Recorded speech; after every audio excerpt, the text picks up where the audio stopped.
नमस्कार, मैं Yogesh Yadav soldier coaching campus में फिर से आपका एक बार स्वागत है। देखिए, ये फिजिक्स है, फिजिक्स क्लास 12 का इलेक्ट्रिसिटी चैप्टर चल रहा है, चैप्टर फर्स्ट। इसमें हम आपको आज बताने जा रहे हैं कि वैद्युत द्विध्रुव के कारण वैद्युत क्षेत्र की तीव्रता क्या होती है।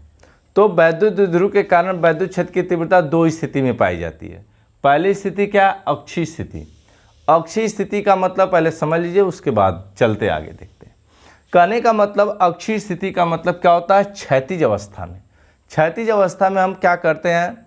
वैद्युत द्विध्रुव ज्ञात करते हैं, वैद्युत क्षेत्र की तीव्रता ज्ञात करते हैं वैद्युत द्विध्रुव के कारण। तो देखते हैं क्या होगा। जैसे मान लीजिए एक वैद्युत द्विध्रुव ले लेते हैं। ये क्या है आपका? एक वैद्युत द्विध्रुव हो गया। वैद्युत द्विध्रुव क्या होता है? एक माइनस होता है, दूसरा क्या होता है? प्लस क्यू होता है। वैद्युत द्विध्रुव कहते हैं किसे? दो बराबर परंतु विपरीत आवेशों से मिलकर बना ऐसा निकाय, या ऐसा निकाय जो माइनस दो बराबर परंतु विपरीत आवेशों से मिलकर एक अल्पतन दूरी पर रखा गया हो, तो उसे हम क्या कहते हैं? वैद्युत द्विध्रुव कहते हैं। वैद्युत द्विध्रुव का मतलब हो गया कि दो बराबर परंतु विपरीत आवेश होना चाहिए, उनके बीच की दूरी अल्पतम होनी चाहिए। अल्पतम दूरी को हम मानते हैं क्या? 2l मान लेते हैं। 2l मानते हैं, इसके मध्य बिंदु को O मान लेते हैं। तो ये लंबाई l हो जाएगी, ये भी लंबाई कितनी हो जाएगी? l हो जाएगी। ठीक है, ये मान लीजिए A है, ये सिरा इसका, ये सिरा B है। इससे स्मॉल r दूरी पर, किससे? मध्य बिंदु से स्मॉल r दूरी पर कोई बिंदु क्या है? P है। सपोज करिए हम मान लेते हैं कोई बिंदु यहाँ पर क्या है?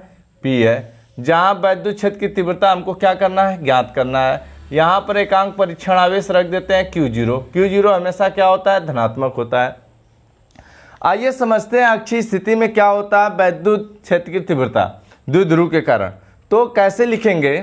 माना कोई द्विध्रुव, माना एक द्विध्रुव जो माइनस क्यू तथा प्लस क्यू आवेश से मिलकर बना है, जिसके बीच की दूरी 2l है, जिसका मध्य बिंदु O है। द्विध्रुव के मध्य बिंदु O से अक्षीय स्थिति में स्मॉल r दूरी पर कोई बिंदु P है, जहां एकांक परीक्षण आवेश Q0 रखा गया है। अब ध्यान से देखिएगा, जब ये धन है, ये भी धन है, तो इसके कारण जो बल वैद्युत क्षेत्र की तीव्रता होगी, ये जो बल कार्य करेगा इनके भी, तो इनके भी देखिए दोनों समान प्रकार के हैं, तो इनके बीच कैसा बल लगेगा? प्रतिकर्षण का। इसकी दिशा क्या हो जाएगी? इधर हो जाएगी। इसके कारण दिशा इसकी क्या हो जाएगी? इधर हो जाएगी, क्योंकि ये ऋण है, ये धन है, तो दोनों तरफ आकर्षण का कार्य करेगा। अब बताइएगा, जब ये दूरी ये है r यहाँ से यहाँ तक, ये दूरी l है, तो ये दूरी कितनी हो जाएगी? ये दूरी हो जाएगी r माइनस l हो जाएगी। ये दूरी r माइनस l हो जाएगी। और ये दूरी कितनी हो जाएगी भाई? ये दूरी हो जाएगी r प्लस l हो जाएगी। कहने का मतलब क्या है? ये दूरी आपकी r प्लस l हो जाएगी। तो हम वैद्युत क्षेत्र की तीव्रता ज्ञात कर लेते हैं। वैद्युत क्षेत्र की तीव्रता ज्ञात करेंगे, बिंदु P पर कितना होगा वैद्युत क्षेत्र की तीव्रता। तो कैसे लिखेंगे एक बार फिर से ध्यान दीजिए। माना एक वैद्युत द्विध्रुव आघूर्ण AB, जो एक वैद्युत द्विध्रुव AB जो एक समान वैद्युत क्षेत्र में रखा गया है, जो माइनस क्यू तथा प्लस क्यू आवेशों से मिलकर बना है, जिसके बीच की दूरी 2l है, जिसका मध्य बिंदु O है। मध्य बिंदु O से अक्षीय स्थिति में स्मॉल r दूरी पर कोई बिंदु P है, जहां एकांक परीक्षण आवेश Q0 रखा गया है, जिस बिंदु पर वैद्युत क्षेत्र की तीव्रता ज्ञात करनी है। तो देखिएगा, ये क्या है? प्लस आवेश है, यहाँ भी प्लस आवेश है, तो दोनों के बीच प्रतिकर्षण बल कार्य करेगा, तो ये इसकी दिशा इधर हो जाएगी। ये माइनस है, ये प्लस है, तो इन दोनों के बीच आकर्षण कार्य करेगा, तो इसकी दिशा इधर हो जाएगी। तो कहने का मतलब ये दूरी कितनी हो जाएगी? r है। ये दूरी r माइनस l, यानी टोटल l है, यहाँ से r है, यहाँ से l है, तो ये दूरी r माइनस l हो जाएगी। ये दूरी कितना l है, ये दूरी r है, तो ये r प्लस l हो जाएगी। तो लिखेंगे यहीं कि माना, कैसे लिखेंगे ध्यान सुनिएगा। माना एक द्विध्रुव AB है, ठीक है, एक बार ध्यान सुन लीजिए। माना एक द्विध्रुव AB है जो प्लस क्यू आवेश तथा माइनस क्यू आवेश से मिलकर बना है। तो देखिएगा यहाँ क्या ध्यान देना है, लिखेंगे आप कैसे, इसके बारे में समझ लीजिए एक बार। तो लिखेंगे कैसे? माना एक द्विध्रुव AB है जो माइनस क्यू तथा प्लस क्यू से मिलकर बना है, ठीक है, जिसके बीच की कि दूरी 2l है जिसका मध्य बिंदु O है, मध्य बिंदु O से स्मॉल r दूरी पर अक्षीय स्थिति में एक बिंदु P है जहां वैद्युत क्षेत्र की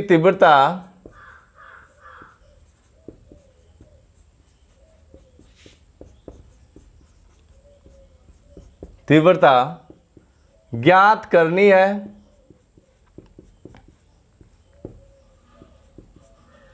ठीक है, अब लिखेंगे क्या, प्लस क्यू के कारण E1 तीव्रता है, माइनस क्यू के कारण E2 तीव्रता है। तो प्लस क्यू से दूरी लिख लेंगे, प्लस क्यू से दूरी R माइनस यल, माइनस क्यू से दूरी R प्लस यल है। तो बिंदु P पर परिणामी तीव्रता E बराबर E1 माइनस E2। देखिए दोनों की दिशा विपरीत है, इसलिए E1 माइनस E2 हो जाएगा। अब E1 माइनस E2, अब E क्या होता है ध्यान से सुन लो, E बराबर 1/4 पाई एप्सिलॉन 0 K Q अपान R माइनस यल का होल स्क्वायर हो जाएगा, minus 1/4 pi epsilon 0 K Q अपान R प्लस यल का होल स्क्वायर। ध्यान से देखिएगा, इसके कारण क्या हो जाएगा, दूरी R माइनस यल है, इसके कारण दूरी क्या R प्लस यल है, तो यहाँ दूरी ये ले लेंगे, क्योंकि हम पढ़ चुके हैं क्या होता है E बराबर लाल होता है 1/4 पाई एप्सिलॉन 0 K Q अपान R स्क्वायर, दूरी का स्क्वायर। यहाँ दूरी का काम क्या कर रहा है, R माइनस यल कर रहा है, यहाँ दूरी R प्लस यल कर रहा है। ठीक है, अब इसमें से कॉमन क्या उसको बाहर कर लेते हैं। ठीक है, आइए देखते हैं कॉमन, इसमें कॉमन जो मिल रहा है उसको हम बाहर कर लेते हैं। ठीक है, तो आइए देखते हैं हम लोग कॉमन पॉइंट जो है उसको बाहर कर लेते हैं। तो इसमें कॉमन आपका मिल रहा है E बराबर 1/4 pi epsilon 0 K Q into क्या 1/R माइनस यल का whole square minus 1/R plus यल का होल स्क्वायर, ये बचेगा। ठीक है, E बराबर 1/4 pi epsilon 0 K Q into, अब एलसीएम ले लीजिए, R प्लस यल का whole square minus R minus यल का होल स्क्वायर बटा के R माइनस यल का होल स्क्वायर R प्लस यल का होल स्क्वायर, ये बन जाएगा E बराबर 1/4 pi epsilon 0 K Q into, ठीक है, A प्लस बी का whole square A minus b का होल स्क्वायर तोड़ देंगे, तो तोड़ेंगे तो R square plus L square plus 2RL minus R square plus L square minus 2RL बटा के, ये देखिए दोनों क्या है, घात समान, तो एक कोष्टक में लिख सकते हैं R माइनस यल इंटू R प्लस यल, अब पूरा के घात है कितना, होल स्क्वायर, ये लिख देंगे।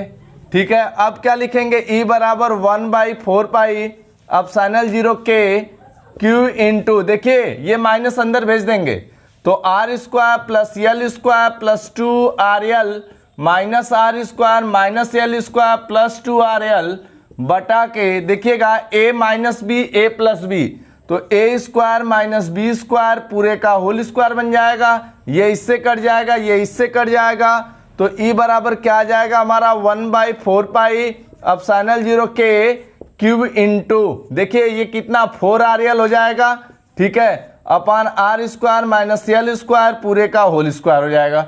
अब इसे क्या लिख सकते हैं, ध्यान से देखिए, 1/4 पाई एप्सिलॉन 0 K, ठीक है, Q इंटू, अब इसे लिख सकते हैं इंटू 2L लिख सकते हैं और इंटू 2R लिख सकते हैं। ठीक है, upon are square minus L square पूरे का होल स्क्वायर। इसका मान क्या होता है, द्विध्रुव आघूर्ण हो जाएगा, तो ई बराबर जाएगा 1/4 पाई एप्सिलॉन 0, ठीक है, के क्यू इंटू क्यू का मतलब 2RL, 2QL का मतलब क्या पी लिख देंगे, into 2R upon are square minus L square पूरे का होल स्क्वायर। अब देखिएगा, चूंकि कोष्टक में लिख देंगे, चूंकि 2QL बराबर P होता है, ठीक है। अब यहाँ से जब E बराबर निकालोगे तो 1/4 पाई एप्सिलॉन 0 के P इंटू, ठीक है, 2R upon are square minus L square, R square whole square. चूंकि लिखेंगे L is less than R, इसलिए यल को छोड़ने पर, यल को छोड़ देंगे तो क्या बन जाएगा हमारा, ध्यान से देखिएगा, तब आ जाएगा E बराबर 1/4 पाई एप्सिलॉन 0 के इंटू पी इंटू 2R बटा R पावर 4 हो जाएगा, एक ठो कट जाएगा घात, तो E बराबर आ जाएगा आपका 1/4 पाई एप्सिलॉन 0 के, ठीक है, P अपान R क्यूब। आपका ये आ जाएगा, ये हो जाएगा न्यूटन प्रति कूलाम। ये रहा आपका क्या, अक्षीय स्थिति में वैद्युत क्षेत्र की तीव्रता। अक्षीय स्थिति में वैद्युत क्षेत्र की तीव्रता कैसे निकालेंगे, ये रहा आपका वीडियो। आगे देखते हैं हम लोग निरक्षीय स्थिति। निरक्षीय स्थिति में वैद्युत क्षेत्र की तीव्रता कैसे ज्ञात करेंगे, आइए अगले देखिए। निरक्षीय स्थिति, निरक्षीय स्थिति में हम समझते हैं कि क्या होता है। निरक्षीय स्थिति में कैसे निकालेंगे आप वैद्युत क्षेत्र की तीव्रता, किसके कारण, द्विध्रुव के कारण, यानी द्विध्रुव के कारण वैद्युत क्षेत्र की तीव्रता निरक्षीय स्थिति में कैसे आप ज्ञात करेंगे, आइए देखते हैं हम। निरक्षीय स्थिति का मतलब क्या होता है, ये हो गया आपका क्या, मान लीजिए कोई द्विध्रुव हो गया, ठीक है, इस द्विध्रुव क्या है, मान लीजिए AB है, ये -Q और +Q से मिलकर बना होता है, ठीक है, और ये क्षेत्र से कितने दूरी पर, ये मान लीजिए कितना है, ये दूरी कितना है, R है, इसका ये मध्य बिंदु है, ये लंबाई L है, ये भी लंबाई L है, तो ये टोटल लंबाई कितनी हो जाएगी, 2L हो जाएगी। ये तो सबको पता है। ये बिंदु P है, मान लीजिए यहाँ पर +Q आवेश Q0 रखा गया, कोई आवेश है। अब क्या करते हैं कि यहाँ से देखते हैं, ये कोण थीटा है, ये भी कोण यहाँ से क्या आ जाएगा, थीटा है, ठीक है। अब यहाँ से यहाँ जब रखा गया तो इसके कारण जो वैद्युत क्षेत्र की तीव्रता होगी, ये भी प्लस है, ये भी प्लस, तो इसकी दिशा इस साइड हो जाएगी, इस साइड जो दिशा होगी वो E1 हो जाएगी। अब इसकी दिशा मान लेते हैं, ये प्लस है, ये -60, इस पर जो वैद्युत क्षेत्र की तीव्रता होगी उसकी दिशा क्या हो जाएगी, ये वाली हो जाएगी, ठीक है। अब इनका परिणामी जो होगा ये हो जाएगा, E मान लेते हैं। अब ये दो घटकों में विभाजित हो जाएगा, तो एक घटक क्या हो जाएगा, E1 साइन थीटा हो जाएगा, दूसरा घटक क्या हो जाएगा, E1 कॉस थीटा हो जाएगा, ठीक है। और यहाँ पर क्या हो जाएगा, इसके कारण ये आ जाएगा E2 साइन थीटा हो जाएगा, ठीक है, ये, और यहाँ पे क्या हो जाएगा, E2 कॉस थीटा हो जाएगा।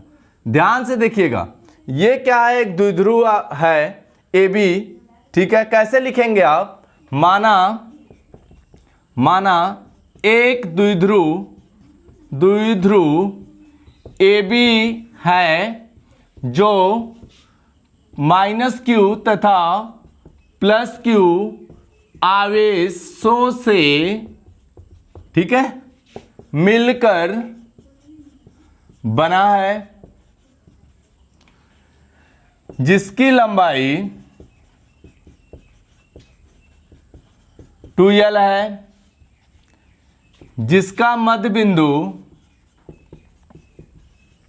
O है, मध्य बिंदु O से स्मॉल r दूरी पर निरक्षीय स्थिति में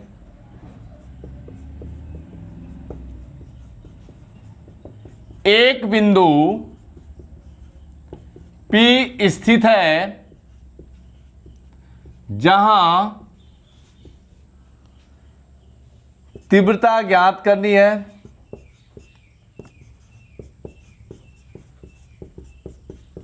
आप ध्यान से सुनिएगा, ये आपका यल है, ये भी यल है, ये आर है, बताइएगा ये 90 डिग्री का कोण बनेगा, तो ये समकोण त्रिभुज के भांति कार्य करेगा। तो ये हो गया आपका आधार, ये हो गया लंब, तो कर्ण कितना हो जाएगा, लंब का स्क्वायर धन आधार का square, R square plus L square, ये भी कितना आ जाएगा, R square plus L square हो जाएगा। ठीक है, ये दूरी हमको मालूम हो गई। अब हम क्या करते हैं कि अब लिख क्या सकते हैं, बिंदु P की माइनस क्यू तथा प्लस क्यू से दूरी under root are square plus L square है, इसलिए ठीक है। तो क्या हो जाएगा, तब बिंदु P पर देखिएगा, यहां लिखेंगे E1 दो घटकों E1 साइन थीटा तथा E1 कॉस थीटा में वियोजित हो जाएगा,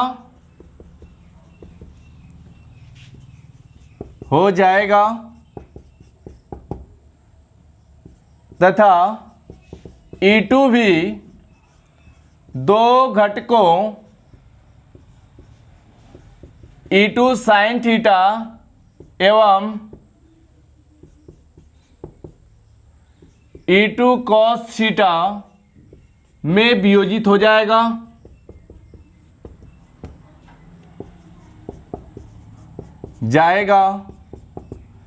E1 साइन थीटा तथा E2 साइन थीटा परिमाण में बराबर परंतु दिशा में विपरीत है, परिमाण में बराबर परंतु दिशा में विपरीत है, इसलिए क्या हो जाएगा भाई, एक दूसरे को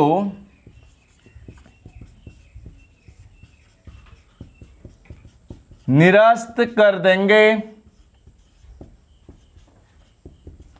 तो बिंदु P पर परिणामी तीव्रता E बराबर E1 cos theta plus E2 cos theta होगा। ठीक है, देखिएगा यहां देखिए ये क्या है, E1 साइन थीटा, ये E2 कॉस थीटा, परिमाण में तो बराबर है परंतु दिशा में विपरीत है, इसलिए एक दूसरे को निरस्त कर देंगे। जबकि E1 कॉस थीटा और E2 कॉस थीटा ये क्या है, समान दिशा में है, तो ये आपस में क्या करेंगे, जुड़ जाएंगे। इसी के कारण वैद्युत क्षेत्र की तीव्रता यहां ज्ञात होगी। तो हम करते क्या है, E1 का वैल्यू पुट करते हैं। E1 का वैल्यू जब पुट करेंगे तो क्या आ जाएगा, E बराबर E1 का वैल्यू क्या आएगा भाई, देखिएगा E1 का वैल्यू आ जाएगा 1/4 पाई एप्सिलॉन 0 K। ठीक है, अब Q upon under root are square plus L square पूरे का होल स्क्वायर हो जाएगा, क्योंकि दूरी क्या ये है, इसके कारण क्या हो जाएगा 1/4 pi epsilon 0 K Q upon under root are square plus L square का पूरे का होल स्क्वायर। अब यहां बाहर क्या कॉमन है, कॉस थीटा है ना कॉमन। तो देखते हैं हम लोग आगे कि अब इससे क्या बन जाएगा, यहां से जो आ जाएगा 2, ठीक है, दो ये दोनों बराबर हैं, 2 into Q cos theta upon 1/4 pi epsilon 0 के are square plus L square, ये बन जाएगा, यहां पर ये बन जाएगा। अब हम क्या करते हैं, ध्यान से देखिए, फिगर समझ में आ गया है। अब चलिए हम मान निकालते हैं कॉस थीटा का। कॉस थीटा का मान निकालते हैं यहां से, तो कॉस थीटा का मान क्या आ जाएगा यहां से भाई, कॉस थीटा बराबर क्या होता है, ध्यान से देखिएगा, कॉस थीटा बराबर होता है आधार बटा के कोण, आधार यल है, कोण कितना है under root are square plus L square है। तो हम यहां वैल्यू ये पुट कर देते हैं, ठीक है। तो क्या आ जाएगा, देखिए मान पुट करते हैं, तो E बराबर आ जाएगा 2 into q into l upon 4 pi epsilon 0 के are square plus L square into, अब cos थीटा का वैल्यू यल अपान, ठीक है, अंडर यल छोड़ दीजिए यहां से, l upon under root are square plus L square. अब इसे क्या 2QL बन गया, इसको लिखते हैं क्या P, ठीक है, P हो गया। यहां पे 4 पाई एप्सिलॉन 0 हो गया K। अब आइए इसको हल करते हैं। तो ये घात 1 है, ये कड़ी का मतलब घात 1/2, तो 1 में 1/2 जोड़ेंगे तो 3/2 हो जाएगा। तो अर्थात लिख सकते हैं 1/r square plus L square whole power 3/2। नीचे से देखिएगा क्या लिख सकते हैं हम, P/4 पाई एप्सिलॉन 0 K। ध्यान से देखिएगा, यल को छोड़ देते हैं तब क्या बन जाएगा 1/r स्क्वायर होल पावर 3/2, 2 से 2 कट जाएगा, ठीक है। यहां क्यों छोड़ देंगे, क्योंकि क्या लिखेंगे, यल इज लेस देन